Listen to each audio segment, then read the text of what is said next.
నమస్తే. ప్రస్తుతం మనతో పాటు మాజీ ఉప ముఖ్యమంత్రి రాజయ్య గారు ఉన్నారు. ఒకసారి మాట్లాడదాం. రాజయ్య గారు, కడియం శ్రీహరి గారు పార్టీలో గెలిచి వేరే పార్టీలో పోవడం జరిగింది. ఉప ఎన్నిక వస్తుందని ఒక చర్చ జరుగుతూ ఉంది. మీరు రెడీగా ఉన్నారా? ఉప ఎన్నిక వస్తే ఎట్లా?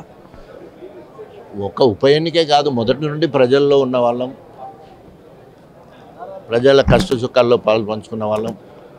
పార్టీ టికెట్ ఇచ్చినా ఇవ్వకున్నా కూడా విధేయుడిగా, వీర విధేయుడిగా పనిచేసి కేసీఆర్ గారి నాయకత్వంలో పనిచేస్తూ వస్తున్నాం.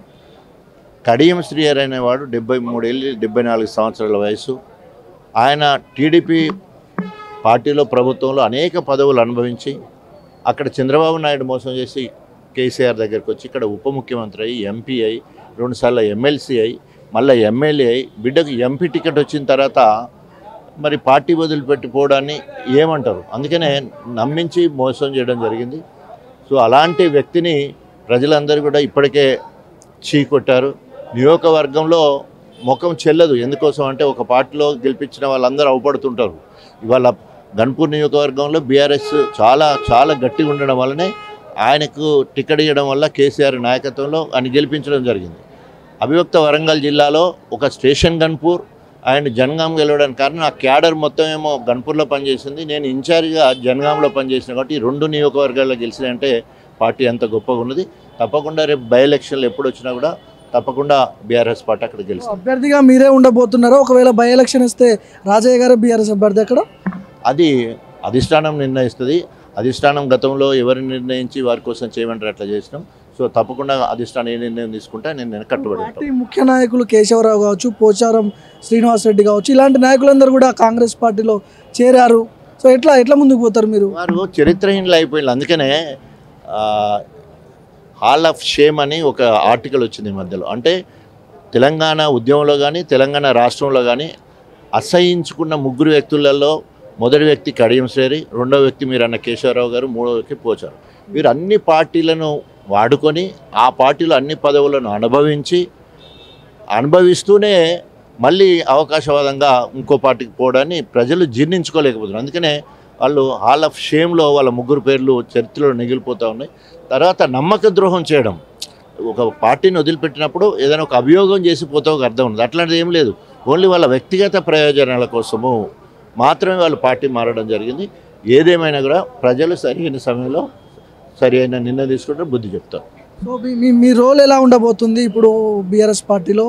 మీ కార్యాచరణ ఏమైనా ఇప్పుడు ఎంపీ ఎన్నికల్లో నాకు స్టార్ క్యాంపెయిన్గా బాధ్యత చెప్తే మొత్తం 7 నియోజకవర్గాలు తిరిగి పార్టీని గెలిపించడానికి శాయశక్తులు ప్రయత్నం చేయడం జరిగింది.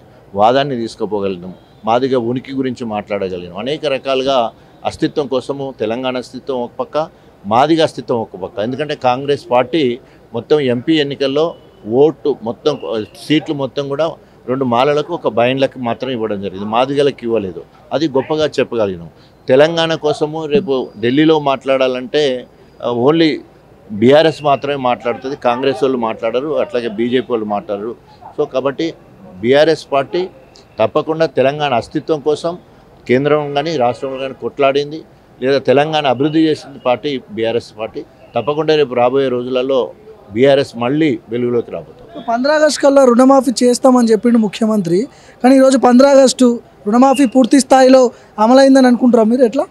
అది బోగస్. ఎందుకోసం అంటే రేవంత్ మాట్లాడుతున్నప్పుడు ఆయన ముందే చెప్తాడు, నేను మాట్లాడేది ఏమి నమ్మొద్దు, ఎందుకంటే మేము ఇట్లే మాట్లాడతామని.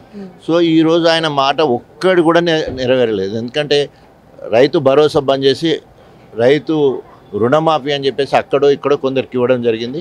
ఎవరిని అడిగినా మాకు రాలేదు. లక్షలాది మంది రైతులు వివిధ రకాలుగా వాళ్ళని ఎగబెట్టే కార్యక్రమం చేయడం జరిగింది. ప్రజలను ఎప్పుడు మోసం చేయలేరు ప్రతి మాటతోటి. కాబట్టి ప్రజలు ఇప్పుడిప్పుడే తేరుకుంటున్నారు.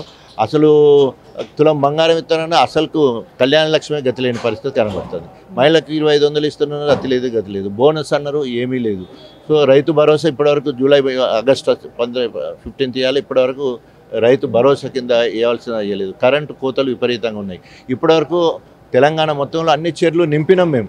ఇప్పటివరకు కనీసము రిజర్వాయర్లే ఎండిపోయే పరిస్థితి ఉన్నది. దేవాదులకి ఉన్న రిజర్వాయర్లు మొత్తం కూడా ఎండిపోయే పరిస్థితి ఉన్నది. కాబట్టి రేవంత్ రెడ్డి మాటకాలన్నీ కూడా బూటకం. సో తప్పకుండా ప్రజలు సరైన సమయంలో కరగారు స్వార్థపెట్టారు. బై ఎలక్షన్ వస్తే ఓడిస్తారా ఖచ్చితంగా కడియం శ్రీ గారిని అక్కడ? తప్పకుండా గణపూర్ నియోజకవర్గంలో కంకణబద్దులై ఉన్నారు. వారు చేసిన మోసాన్ని ఎండగట్టి గణపురం నియోజకవర్గంలో ఏ అభ్యర్థికి టికెట్ ఇచ్చినా కూడా గెలిపించడానికి కానీ చాలా దయనీయమైన స్థితిలో ఉంది కదా పార్టీ. మొన్న లోక్సభ ఎన్నికల్లో కూడా ఎటువంటి సీటు గెలుచుకోలేదు. 2 జాతీయ పార్టీ మధ్యలోనే పోటీ జరుగుతుంది. ఎట్లా ప్లాన్ అయింది అసలు? సో బీజేపీ కూడా ఒకప్పుడు 2 సీట్లతోటి ఇలా కేంద్రంలో ప్రభుత్వాన్ని 3వసారి పాలించదు. సో కాబట్టి ప్రజలు ఇచ్చే తీర్పు ఎట్లుంటుందని చెప్పలేము. తప్పకుండా కొంచెం నిలకడగా ప్రజలు ఆలోచిస్తారు. ఇప్పటివరకు చేసిన అమలు పరుస్తున్న ఇప్పుడున్న పథకాలు కూడా బీఆర్ఎస్ ప్రభుత్వం చేసిన పథకాలే సరిగ్గా ఇవ్వలేని పరిస్థితులు ఇవాళ కాంగ్రెస్ ఉంది. బీజేపీ తెలంగాణకి ఏమైనా చేసిందంటే మొన్న బడ్జెట్లో గుండుస్తున్నా. కాబట్టి బీజేపీని కానీ కాంగ్రెస్ కానీ నమ్మే పరిస్థితి లేదు. రేపు రాబోయే రోజుల్లో తప్పకుండా బీఆర్ఎస్ పార్టీకి పట్టం కడతారు. ఇది మొత్తానికి ఖచ్చితంగా స్టేషన్ గన్పూర్ నియోజకవర్గంలో ఉప ఎన్నిక రాబోతుందంటూ కూడా ఇంతకుముందే వర్కింగ్ ప్రెసిడెంట్ కేటీఆర్ కూడా మాట్లాడిండు. ఖచ్చితంగా కడియం శ్రీ గారిని ఓడిస్తా, ఖచ్చితంగా అక్కడ బై ఎలక్షన్ వస్తే ఖచ్చితంగా ఓడిస్తా అని కూడా రాజయ్య గారు చెప్తున్నారు. రుణమాఫీ విషయంలో కూడా ప్రభుత్వం పూర్తి స్థాయిలో చేయలేదు. ఖచ్చితంగా తెలంగాణ రాష్ట్ర ప్రజలందరినీ కూడా మోసం చేసే దిశగా ప్రయత్నాలు జరుగుతుందని కూడా రాజయ్య చెప్తున్నాడు.